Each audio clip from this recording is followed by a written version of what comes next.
Hey everyone, welcome to episode 2 of 5 of the Best. My name is Matt, Total MTG, and today we're going to go over 5 really good budget historic decks. Decks that are being used in the meta. These are really good decks to grind with as well for using limited amounts of wildcards. So that is basically of the budget version of this decks. There'll be some that have, some of the lands are needed because, you're playing, what's known as maybe a stronger format. Standard, even with its overpowered cards, is really good, but historic, we've got some real powerful cards that have been put into it.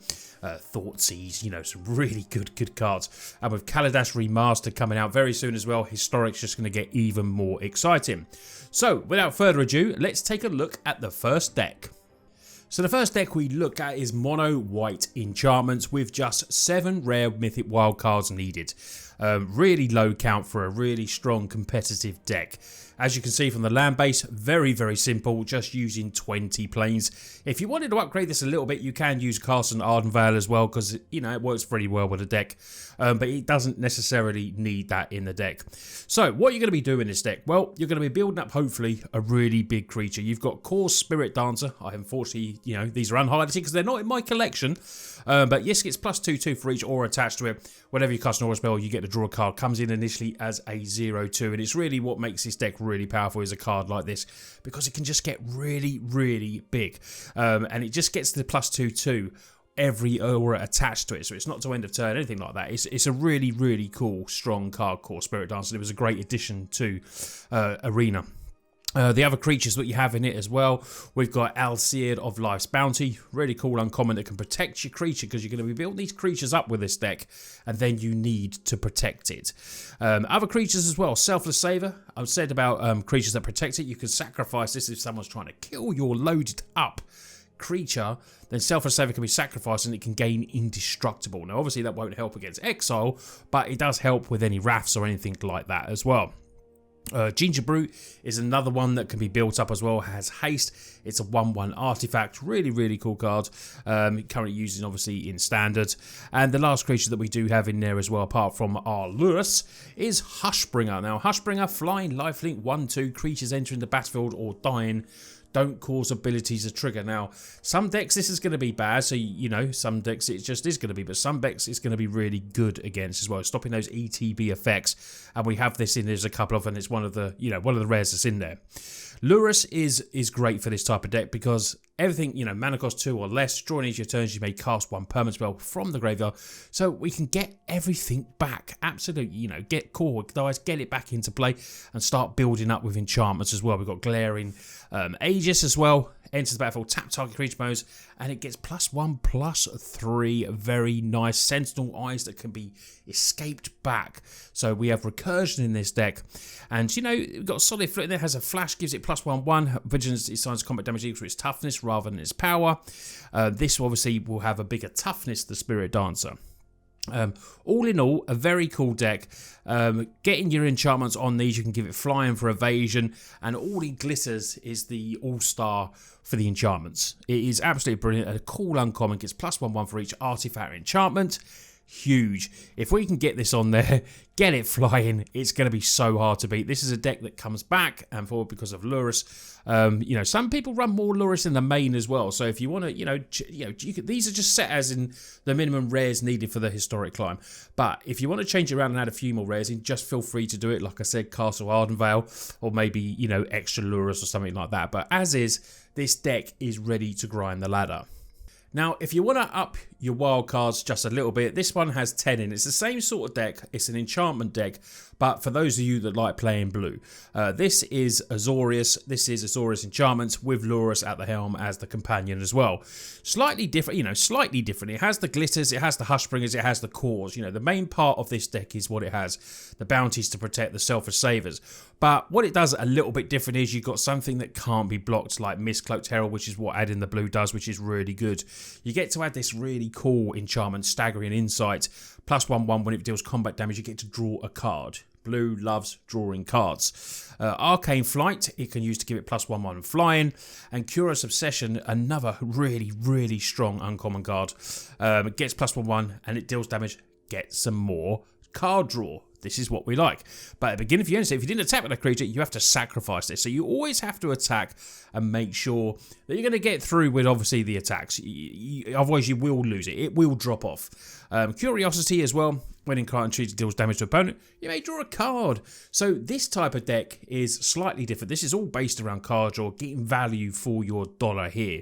You're going to be building the same thing, building up the big cores, potentially, you know, maybe even a Selfless Saviors you got here. But, the two you want to figure, build the deck around really are the Heralds and the core Spirit Dancer. You only do the others if you have to, because these are both sackable to protect. So obviously the idea of the deck is to build up around these. If you have to do it on a Hushbringer, you have to do it on a Hushbringer. But yeah, Spirit Dancer and Unblockable. I love that. Unblockable Merfolk Warrior. Land base a little bit different here, so you're going to use 4 of your wildcards for Hallowed Fountain, and hopefully you'd already have that for the deck. Other than that, it's just basics. Obviously you could add Fabled Passages, you could add, there's different ways you can add it, but this is what the deck is at basic bare bones and can still win games. It's really, really can. Both the enchantment decks are really cool. Just to pose your preference, if you want to go mono white, yeah, and have the basic land base and all white guy, it's brilliant. You can have that. If you want to up it a little bit and play a slightly different game with it, but still have Lurrus at the helm and get everything back, then this one might be the deck for you. Next is a mono blue tempo. Now this is really competitive. I find this. I played it. I played around with it last night, and it was so good. Runs obviously minimal wear wildcards again. What was it? Because it's see on this, I can't actually see it. It was 8. So it's 8 wildcards, which is very, very low for a competitive meta historic climbing deck, I find. You look at it, low flying creatures, really good for evasion. It's got, it's really tempo, counterspell tempo. It's really, really is. It sticks to the name, probably why it's named that. You've got some really good cards like Brazen Borrower, which is such a powerful card. 3 of them in there. It's a mythic, yeah. Seagate Octopus as well. Like I said before, blue draws cards, and this is what's great for it. But the main containers of this deck that I find the most powerful card, without a doubt for me, although, we do know that Brazen Borrower is probably the super powerful. But what will win you the games? Brineborn Cutthroat. Brilliant card. Flash 2/1, casting spells in your opponent's turns, gets counters on this. And this is basically all what we're doing. We've got Spell Pierces, we've got Lofty Denials, Unsubstantiate, we've got more counter magic in Lookout Dispersals, we've got the Pirates, where is it? The old Siren Storm Tamer that can protect us as well. Spectral Sailor is also a pirate. Mystical Dispute, and then we've got a couple of Rewinders, the 4 mana, but really low costing. It's got a couple of rare lands, Castle Vantress, that you can drop if you want, but it's still very good. Or maybe you could have 1 if you want to lower that that rare count just a tad. 18 islands, very, very basic land base here. And yeah, this is a powerful deck. You've got the Curious Obsession that you see a lot of these cards in the budget decks because they're good. That is basically what it's. Curious Obsession in the the blue white enchantment deck, and obviously it's going to be in this as well because it's a way to draw cards, and you got the evasion to fly over and keep pecking away, which is what this deck does. And then you've got some power, real good powerhouses in the Brazen Borrower and the Sea Dasher Octopus that can finish games as well. But Brineborn, love this card, won me quite a few games last night. So we've got 2 decks to go, and it wouldn't be right if we didn't mention budget, but budget mono red sometimes isn't budget mono red. It's budget in cost in paper, where you can get it for like $40, $50, $60 for a really good deck. Arena's obviously a slightly bit different. So we go for this is mono red burn. So a bit different to mono red aggro. This is the burn version and has 10 rare wildcards. One of them being Gigantha, which you can have or you don't have. It's up to you, but the deck list does run that. Other rares, really cool card, Experimental Frenzy, that helps you, put this down, turn 4. You may look at the top card of your library anytime, play land and cast spells from the top of your library. It's really, really cool. You can't play lands or cast spells from your hand though, so you can pay 4 to destroy this when you filled up your hand potentially, but very good card. And if opponents don't have a way to deal with it, you're just spinning off these burn spells. Other rare cards in here, we've got a single Chandra's Incinerator, big finisher. you know, and can cost less and can come down just, you know, can come down earlier as well. Bone Crusher Giants in there as a couple of as well, could always be upped if you do fancy a bit more to up it.